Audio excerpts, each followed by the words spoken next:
자, 나에게 힘이 되는 말이란 제목인데 여러분에게 힘이 되는 말이 어떤 말이에요? 사랑합니다. 축복합니다. 힘내세요.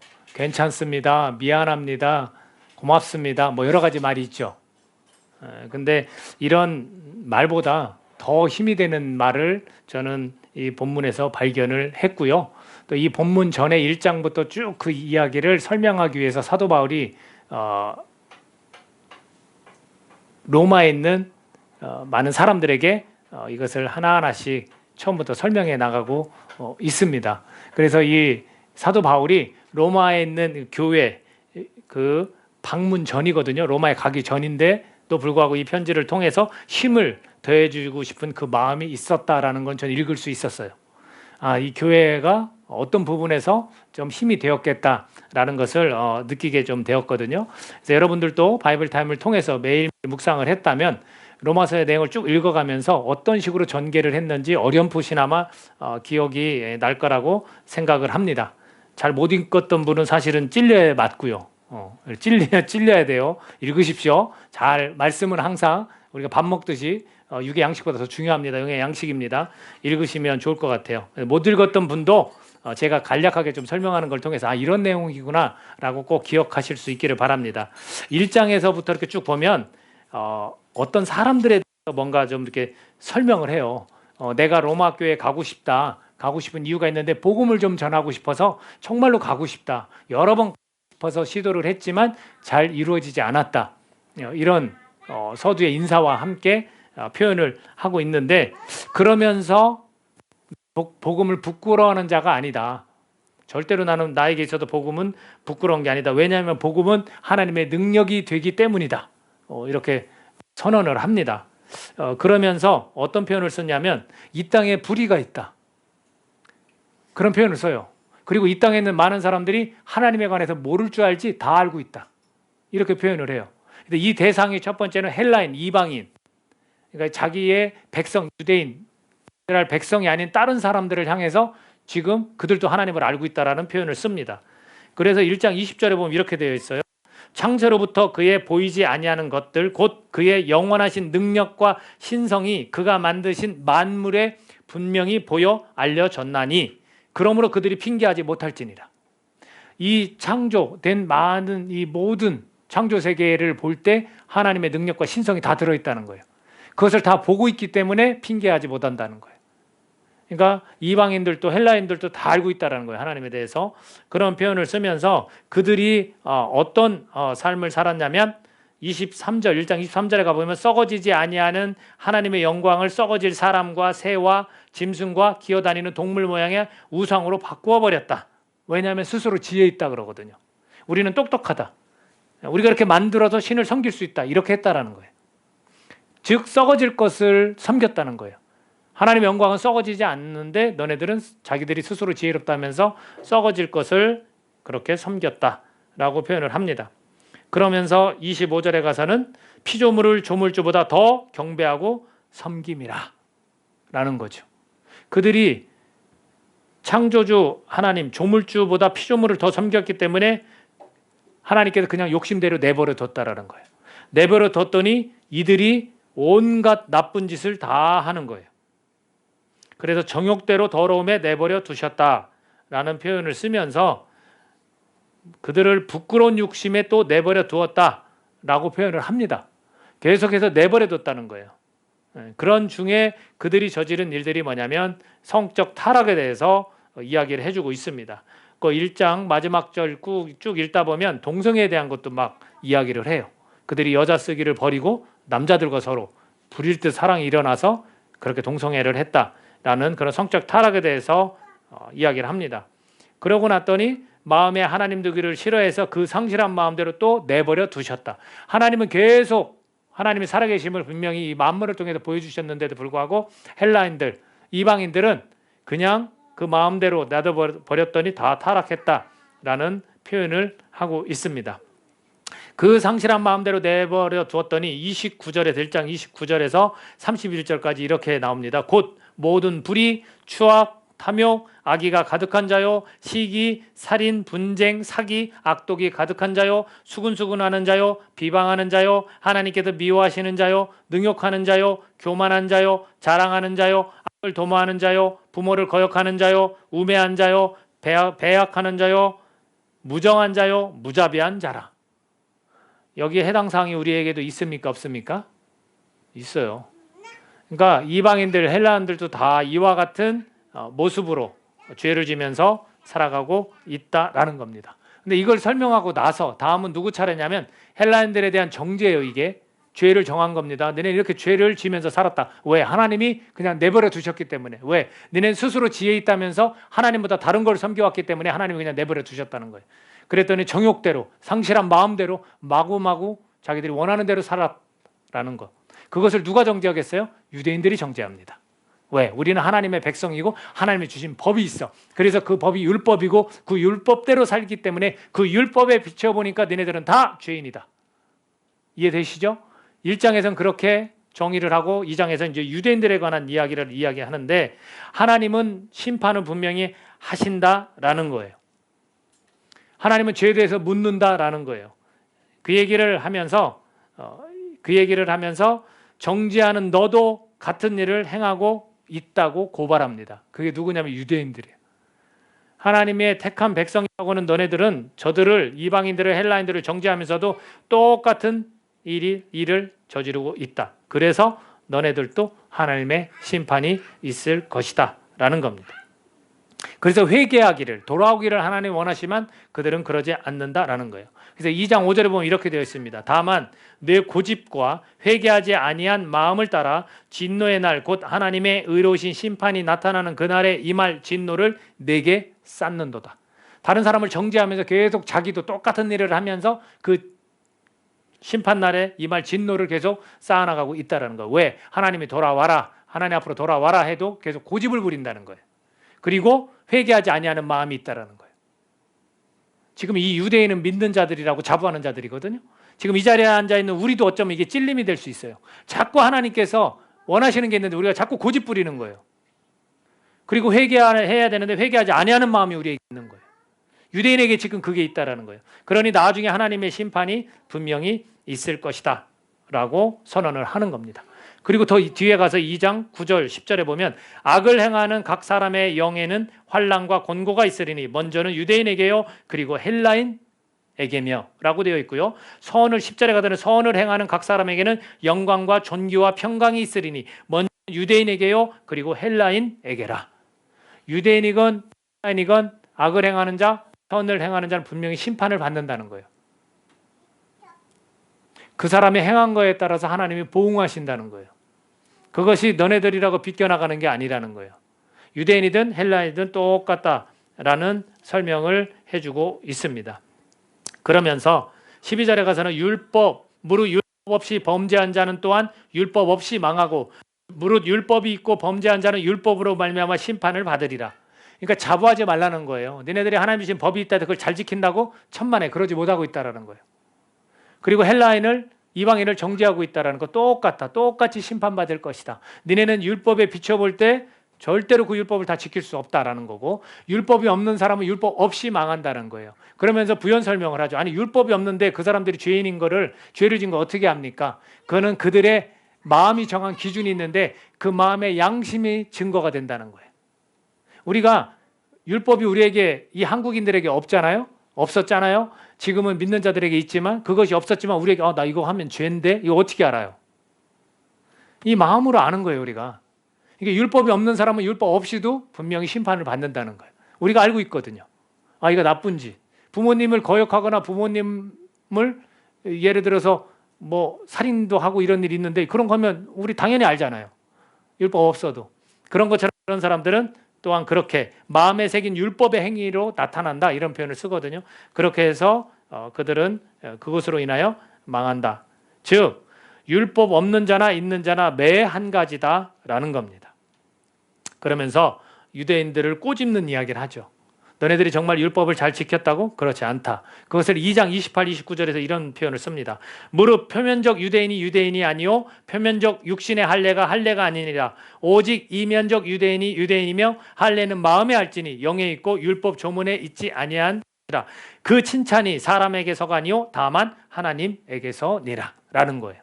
유대인들이 율법을 가지고 있지만 표면적으로 할례를 했고 딱 이렇게 몇 벌을 뭐 안식일날 걷지 말아간 거 걷지 않았고 손을 씻었고 이런 것만 얘기하는 거예요.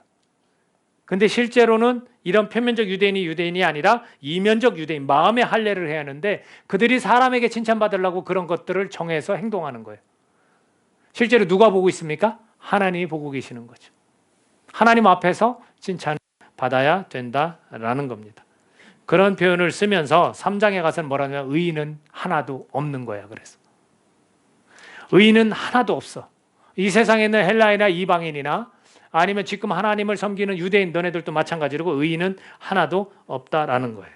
다 죄 아래 있다라고 표현합니다. 3장 9절 10절에서 이렇게 되어 있어요. 그러면 어떠하냐? 우리는 나으냐? 결코 아니라 유대인이나 헬라인이나 다 죄 아래에 있다고 우리가 이미 선언하였느니라. 기록된 바 의인은 없나니 하나도 없으며 깨닫는 자도 없고 하나님을 찾는 자도 없고.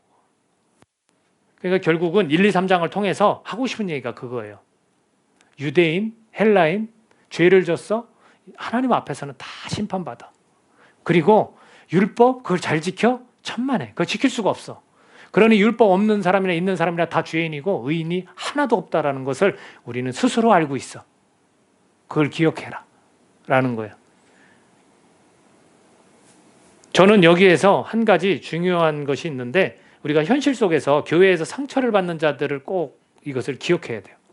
교회에서 상처받는 분들 있죠. 교회에서 상처받는 분들 있잖아요. 그분들이 꼭 기억해야 되는 게 바로 이거예요. 여러분 믿는다고 자부하는 사람들이나 교회를 오랜 연수 동안 다녔다고 하는 사람들이나 이 교회 공동체에 있는 이 사람들 중에 정말 의인이 있을까요? 없어요. 하나도 없어요. 그러니까 아까 같은 그런 죄나 이 마음에 품고 있는 악한 감정들 다 갖고 있어요, 여러분. 사람을 보는 게 아니라 아까도 표현했지만 하나님이 칭찬하셔야 되는 거예요. 사람이 서로 볼 때는 어떻게 압니까? 그러니까 저 사람 때문에 내가 실망하는 거 있을 수 있다라는 거예요. 저 사람이 악한 일을 교회라는 곳에서 악한 일을 할 수 있다라는 거예요. 왜 그게 상처가 됩니까?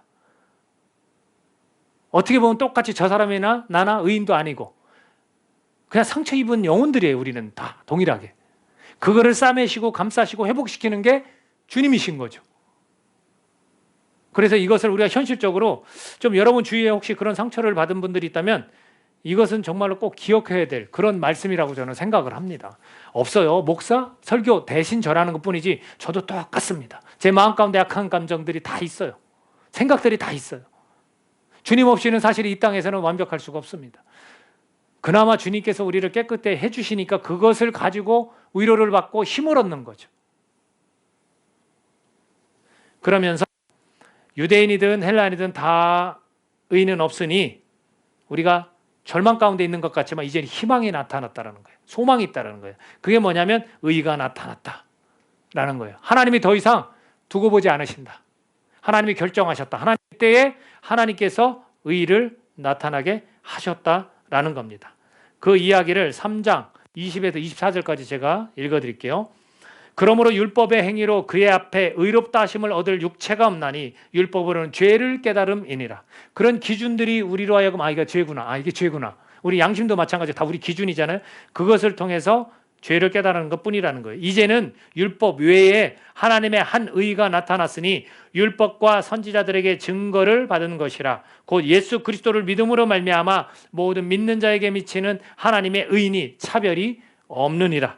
모든 사람이 죄를 범하였음에 하나님의 영광에 이르지 못하더니 그리스도 예수 안에 있는 속량으로 말미암아 하나님의 은혜로 값없이 의롭다 하심을 얻은 자 되었느니라 라는 것을 로마 교회에 있는 성도들에게 지금 전해주는 거예요. 더 신앙의 깊이로 들어가서 이것을 깨닫고 알아야 된다라고 전해주는 겁니다. 자, 여러분 의인은 하나도 없습니다. 그러나 하나님께서 어떠한 수를 쓰셨어요. 그게 뭐냐면 불가능한 인간들을 가능하게 해주신 거예요. 하나님의 영광의 죄 때문에 이르지 못하는데 영광에 이를 수 있도록 하나님이 다리를 놓으신 거예요. 그게 뭐예요? 예수 그리스도, 자기의 하나밖에 없는 그 외아들을 보내신 거예요. 그래서 의가 나타났다. 희망이 생겼다. 그래서 그분을 보내준 분을 믿으면 너네는 의롭게 된다라는 것. 그리고 의롭게 되었다라는 거예요. 의인 자체가 된 건 아니죠. 의롭게 되었다라는 거예요. 의로울 수 있다라는 거예요. 그 길을 하나님께서 여셨다라는 거예요. 여러분, 이것이 얼마나 큰 소망이고 희망인지 모릅니다. 하나님을 섬기는 이 유대인들에게도 사실은 이것이 희망이고 소망입니다. 그들이 인정하지 않고 있기 때문에 예수 그리스도를. 그리고 헬라인 이방인들도 저희들과 같이 전혀 다른 이방 세계에 있던 사람들도 이것이 큰 희망이 됩니다. 우리도 의인이 아니거든요.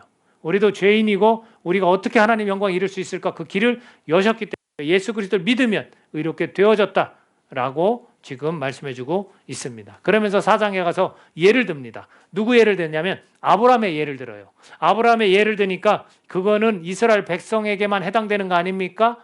우리가 그렇게 질문할 수 있습니다. 그러나 그렇지 않다라는 것을 보여주고 있습니다. 자, 4장 12절을 제가 읽어드릴게요. 그가 할례의 표를 받은 것은 무할례 시에 믿음으로 된 의를 인친 것이니 이는 무할례자로서 믿는 모든 자의 조상이 되어 그들도 의로 여기심을 얻게 하려 하심이라 라고 되어 있습니다. 아브라함이 믿음으로 의롭게 되었는데 할례라는 문제를 가지고 얘기를 해요. 믿음으로 의롭게 되었을 때 할례를 안 받았었어요. 믿음으로 의롭게 된 뒤에 할례를 받은 거예요. 할례는 율법을 가지고 있는 유대인들에게 너무나 중요한 거였거든요. 그러니까 그것을 가지고 설명을 해줘요. 무할례자들에게도 조상이 되기 위해서 그랬다라는 거예요. 그것을 설명해 주고 있습니다. 그러니까 할례자의 조상도 되지만 무할례자, 즉 이방인에게도 조상이 된다라는 겁니다. 그것을 예로 설명을 해주고 있습니다. 그러면서 우리가 읽은 오늘 본문 5장 1절에서 11절 바로 위에 4장 24, 25절에 이렇게 나옵니다. 의로 여기심을 받을 우리도 위함이니 곧 예수 우리 주를 죽은 자 가운데서 살리신 이를 믿는 자니라. 그런 믿는 자들은 아브라함이 우리의 믿음의 조상이 될 수 있다라는 것 설명입니다. 예수는 우리가 범죄한 것 때문에 내줌이 되고 또한 우리를 의롭다 하시기 위하여 살아나셨느니라. 십자가에 죽으시고 다시 살리신 하나님의 그 능력, 그것을 표현하면서 우리를 의롭다 하시기 위해서 살아나셨다라는 거예요. 그러니까 우리는 이것을 믿으면 우리가 아까 같이 정말 절망과 희망, 절망과 그 심판 받을 수밖에 없는 그런 자들이 이제는 의롭게 되어져 하나님의 영광에 이르고 영원한 생명, 구원을 얻을 수 있게 되었다라는 겁니다. 그래서 우리가 의로 여겨지다, 의롭게 된 자가 되었다. 이게 누구냐면 그리스도인이에요. 지금 로마에 있는 성도들에게 우리가 이렇게 의롭게 되어지는 거다. 물론 또 다른 이야기들을 계속해요. 왜냐하면 이들은 율법에 너무 그것을 소중히 여기면서 매여 있거든요. 그게 전부인 줄 알고 있어요. 그래서 그걸 깨우치기 위해서 더 뒤에 가면 설명을 하는데 지금 믿는 자나 믿지 않는 자나 어떤 상태에 있었던지 예수 그리스도를 믿으면 모두가 다 의롭게 된 사람, 그리스도인이다라는 설명을 해주고 있습니다. 그래서 이 아브라함이 이스라엘 백성의 믿음의 조상뿐만 아니라 그렇지 않은 자들에게도 믿음의 조상이 될 수 있다라는 거죠. 여러분, 누가 나를 의롭다고 말해줄 수 있습니까? 여러분, 아무리 가까운 사람, 우리 가족이 나를 너무나 잘 알아 해서 가족 중에 한 구성원인 나에게 가족들이 너 의로워, 너 의로운 사람이야 라고 말해줄 수 있습니까? 아니면 아무리 친한 친구가 나에게 너 의로운 사람이야 라고 말해줄 수 있습니까? 없습니다. 여러분, 누가 나를 의롭다고 말해줍니까? 오직 주님만 인정해 주신다라는 거죠. 무엇으로? 행위로? 아닙니다. 오직 믿음으로 가능하다라는 거예요. 오늘 이 자리에 우리가 앉아서 내가 의롭다라는 소리를 들을 수 있는 것은 바로 예수님을 내가 믿고 내가 들을 수 있는 말이 바로 그 말이라는 거예요. 주님이 나에게 너는 의로운 사람이야, 의인이 되었어 라고 말해주는 거예요. 진정한 의미에서 의인은 아니죠. 그러나 그렇게 칭해 주시는 거예요. 그러면 우리는 이제 하나님 앞에 영광에 이르지 못하는 것이 아니라 그 하나님 앞에 갈 수 있게 되는 겁니다. 여러분, 나에게 정말 힘이 되는 말이 있다면 무슨 말인지 아십니까? 아까처럼 표현했듯이 격려의 말, 위로의 말이 아니에요. 바로 이 말인 것입니다. 로마 교회에 있는 성도들이 힘이 되는 말이 뭐냐면 의롭게 된 자다. 너희들이 의인이야. 주님이 그렇게 칭해 주셨어. 그러니까 의인답게 살아가야 돼. 이것이 우리에게 힘이 되는 겁니다. 우리가 믿음으로 의롭다 하심을 받았다라고 1절에서 말하고 있습니다. 너네들은 믿음으로 의롭다 하심을 받았어. 그렇다면 왜 힘이 되는지, 이 힘을 주는 그 내용을 좀 살펴보면요, 오늘 본문에서 그것을 4가지 정도로 이야기를 해주고 있습니다. 왜 우리에게 이 말이 힘이 될까요? 그 내용은 첫 번째로 우리가 하나님과 화평을 누리기 때문에 그래요. 자, 2절 한번, 1절 한번 같이 읽어볼까요? 1절 시작. 그러므로 우리가 믿음으로 의롭다 하심을 받았으니 우리 주 예수 그리스도로 말미암아 하나님과 화평을 누리자. 여러분, 하나님과 화평을, 이 친목을 도모하는 게 가능한 일입니까?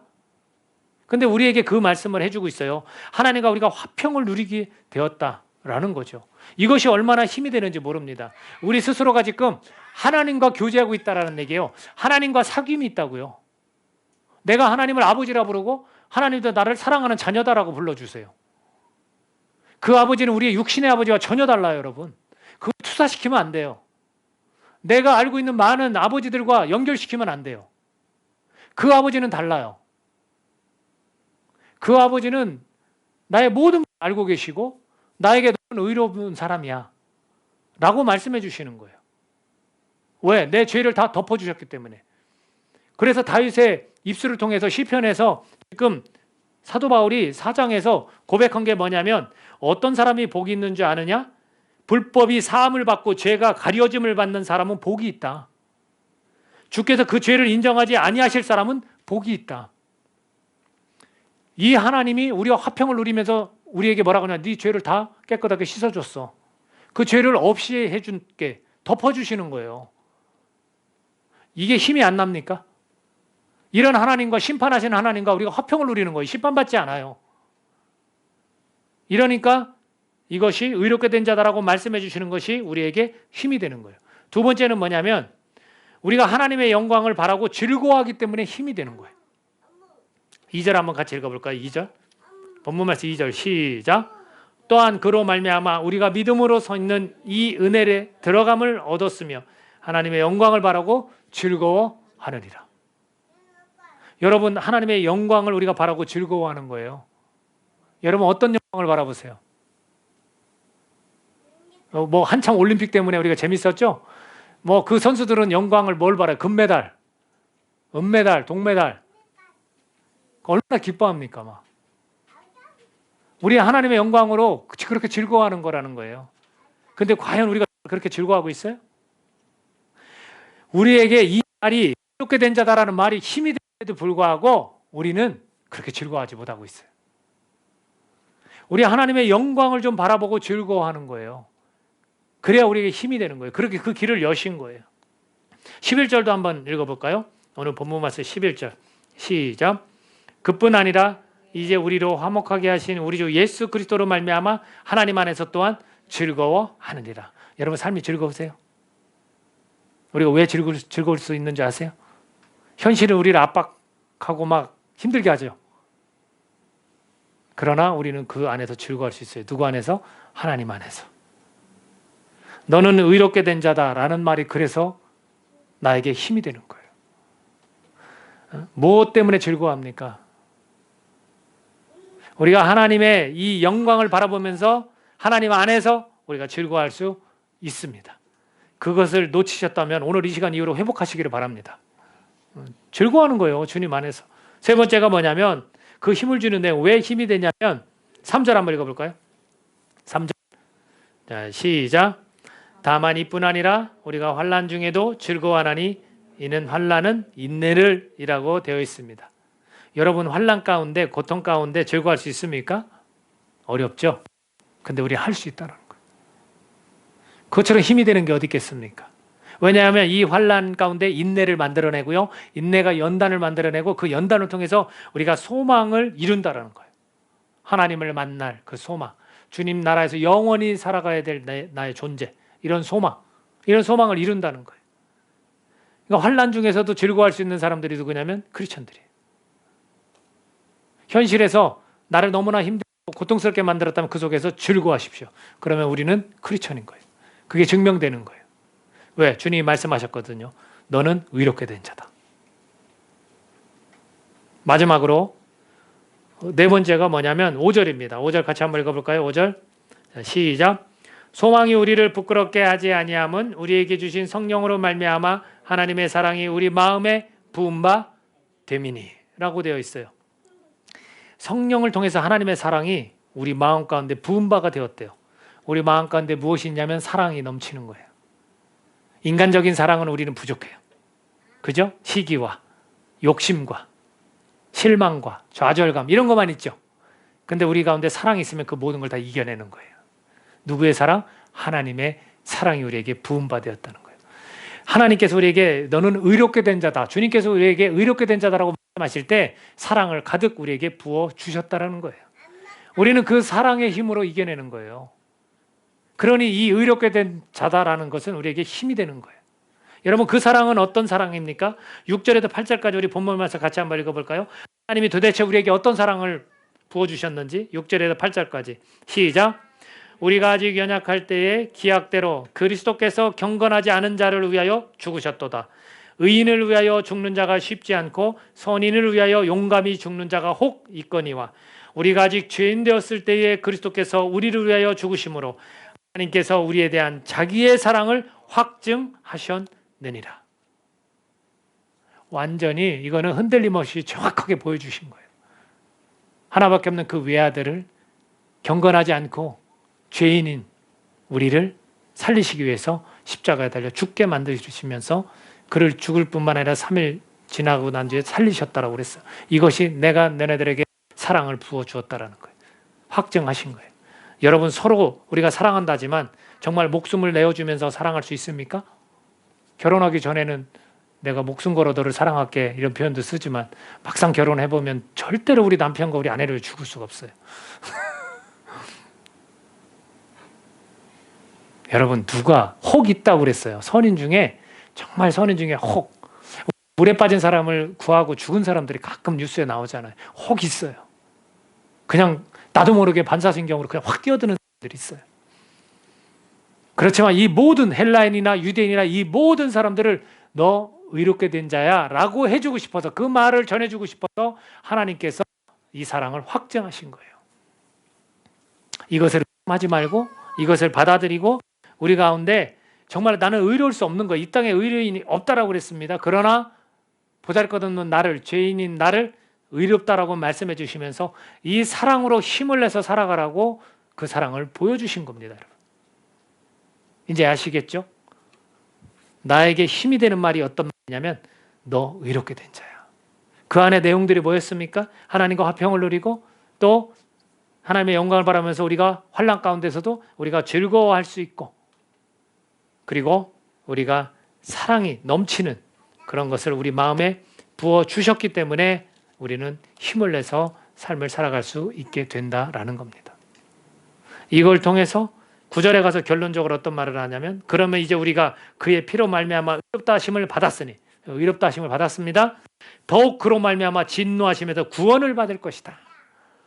진노, 하나님의 진노가 분명히 모든 사람에게 임하지만 우리에게는 임하지 않는다는 것. 믿는 사람에겐 임하지 않을 것이다 라는 겁니다. 10절 계속 읽겠습니다. 곧 우리가 원수 되었을 때에 그의 아들의 죽으심으로 말미암아 하나님과 화목하게 되었은즉 화목하게 된 자로서는 더욱 그의 살아나심으로 말미암아 구원을 받을 것이니라. 계속해서 말씀하시는 거예요. 우리 구원받습니다.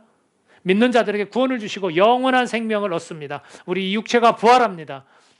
이것을 끝에 가서 의롭다 해 주셨기 때문에 그렇게 될 것이다 라고 우리에게 전해주고 있습니다.